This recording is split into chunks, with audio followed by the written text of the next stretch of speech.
So, good morning, students. In today's physics lecture, we are going to discuss about some numericals that is based on Lorentz force.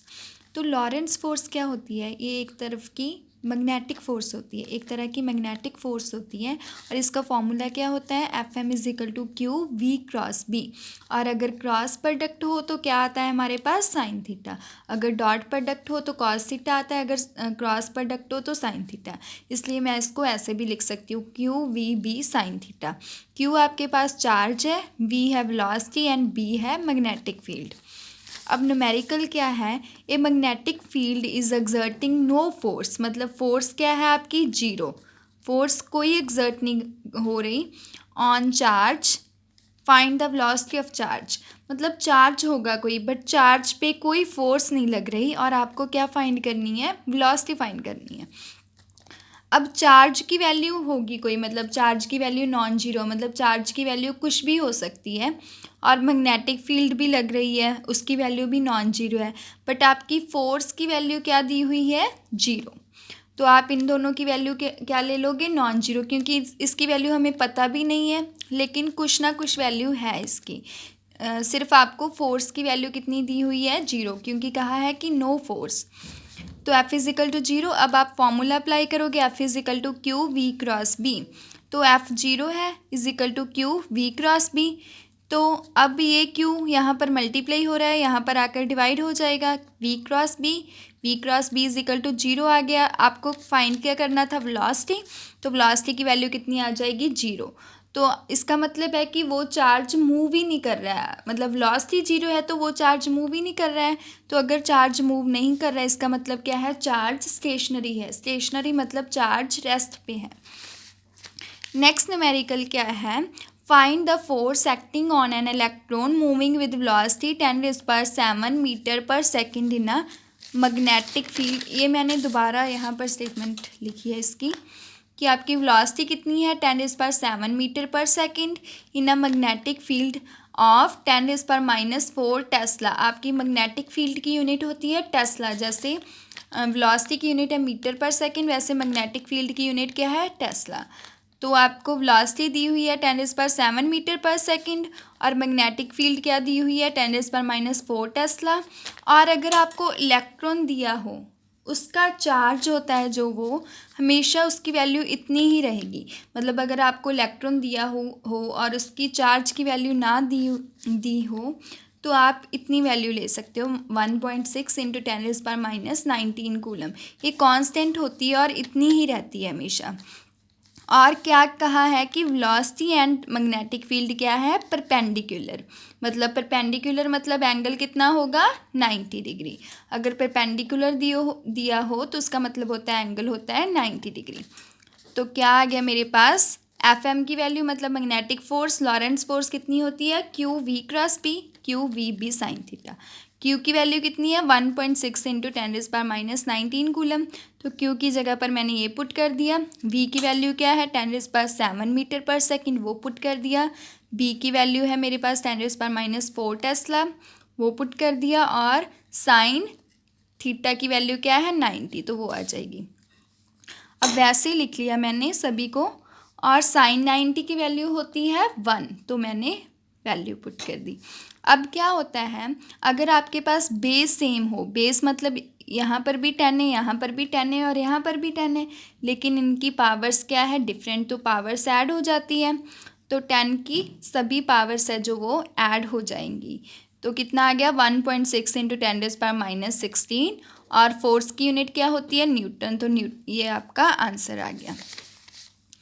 Next जो आपका numerical है वहाँ पर आपको charge की value दी हुई है, मतलब ये गिवन होती भी है और नहीं भी। अगर आपको इलेक्ट्रॉन दिया हो तो आपको चार्ज की वैल्यू इतनी ही पुट करनी है, 1.6 इंटू 10⁻⁻19 कूलम। और वेलोसिटी की वैल्यू भी दी हुई है 2i cap plus 3j cap. और मैग्नेटिक फील्ड की वैल्यू भी दी हुई है। आपको क्या फाइंड करना है? Lawrence force. तो Q की वैल्यू, V की वैल्यू दी हुई है और B की वैल्यू दी हुई है। अब हमें क्या करना है? F M is equal to Q V cross B होता है, तो पहले हमें फाइंड करना होगा V क्रॉस B। तो आपके पास v की वैल्यू क्या थी 2i cap plus 3j cap और b की क्या थी 2i cap plus 3j cap.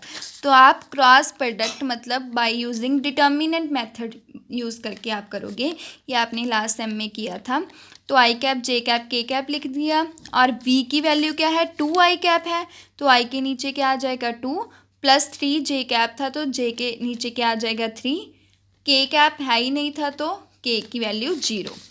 वैसे ही आपकी b की वैल्यू क्या है 2i कैप मतलब i के नीचे 2, j कैप 3j कैप मतलब j के नीचे 3 और k की वैल्यू 0। अब आप अगर i कैप की वैल्यू निकालनी है, आप इसको भी भूल जाएंगे और इसको भी भूल जाएंगे। तो बचा क्या, ये दोनों, इन दोनों को मल्टीप्लाई करोगे, 3 को 0 से मल्टीप्लाई किया 0 माइनस 3 को 0 से मल्टीप्लाई किया 0 माइनस जे कैप। अब आप जे वाली लाइन को भूल जाएंगे, ये वाली को भी और ये वाली को भी। 2 multiply 0 0 minus 2 multiply 0 0। Similarly plus के कैप ये वाली लाइन को और ये वाली लाइन को, 3 इंटू 2 6 माइनस 3 इंटू 2 6। तो आपके पास आंसर कितना आ गया 0। तो v क्रॉस b की वैल्यू कितनी है 0। अब आप पुट करोगे, चार्ज कितना था 1.6 इंटू 10⁻⁻19 कूलम्ब और v क्रॉस b की वैल्यू कितनी आई 0। तो आपका आंसर कितना आ गया 0। न्यूटन भी लिख सकते हो। अब आपके जो न्यूमेरिकल्स हैं वो किसके बेस्ड हैं, फैराडेज लॉ के। फैराडेज लॉ के अकॉर्डिंग क्या होता है, जो आपका ईएमएफ होता है, ईएमएफ एक तरह की वोल्टेज होती है, वो किसके डायरेक्टली प्रोपोर्शनल होता है minus D phi by D T. Phi is magnetic flux, derivative का मतलब होता है चेंज। तो ईएमएफ किसके डायरेक्टली प्रोपोर्शनल है, जितनी आपकी मैग्नेटिक फ्लक्स में चेंज आता है। मतलब अगर मैग्नेटिक फ्लक्स आपकी इंक्रीज़ होती है तो ईएमएफ डिक्रीज़ होता है, मतलब अपोजिट है एक दूसरे के। अगर ईएमएफ आपकी इंक्रीज़ हो तो मैग्नेटिक फ्लक्स डिक्रीज़ होगी, अगर मैग्नेटिक फ्लक्स इंक्रीज़ हो तो ईएमएफ डिक्रीज़ होगी, इसलिए मैंने नेगेटिव साइन लिया है। फाई है आपकी मैग्नेटिक फ्लक्स। तो डेरिवेटिव तो आपको आता ही है कि डेरिवेटिव कैसे करते हैं। तो यहाँ पर फाई की वैल्यू दी हुई है 4t² प्लस 5t प्लस 8 और टाइम भी दिया हुआ है। आपको किसकी वैल्यू निकालनी है, ईएमएफ की। वो आप कैसे निकालोगे, फाई की वैल्यू दी हुई है, ई की वैल्यू क्या होती है minus D phi by D t. तो minus d by D t वैसे ही आ जाएगा, फाई की जगह आप यही पुट कर दोगे 4t² प्लस 5t प्लस 8। तो अब एक एक करके पहले इसका डेरिवेटिव करोगे, फिर सेकंड टर्म का डेरिवेटिव, फिर थर्ड टर्म का।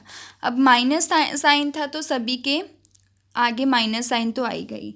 Minus d by D T 4t² minus d by D T second term का 5t minus d by D T third term का 8। तो डेरिवेटिव में क्या होता है, जो आपकी पावर होती है जैसे 2 है वो आगे आकर मल्टीप्लाई हो जाती है और एक पावर रिड्यूस हो जाती है। मतलब यहाँ पर 2 आगे आकर मल्टीप्लाई हो जाएगा तो क्या माइनस ए वाला आ गया, तो -8 बन जाएगा और टी की पावर कितनी 1 रिड्यूस हो जाएगी, तो टी की पावर कितनी रह गई 1। सिमिलरली टी की पावर कितनी है 1, तो आगे आकर मल्टीप्लाई हो जाएगी और टी की पावर कितनी रह जाएगी 0। और किसी की भी पावर 0 का मतलब होता है 1। यहाँ पर लिख देती हूँ मैं, टी की पावर 0 का मतलब होता है 1 और कांस्टेंट टर्म का डेरिवेटिव हमेशा 0 होता है। तो आपके पास आंसर कितना आ गया -8t -5। और अब आपको टी की मतलब टाइम की वैल्यू कितनी दी हुई है क्वेश्चन में 2 सेकेंड, तो आप टी की जगह क्या पुट कर दोगे 2 सेकेंड -5। तो आपके पास आंसर कितना आ गया -21 वोल्ट्स। तो ये था आपका न्यूमेरिकल। अब मैंने 2 न्यूमेरिकल्स दिए हैं, ये खुद सॉल्व करो, अगर कोई भी प्रॉब्लम आए तो मुझसे पूछ लेना। So thank you students.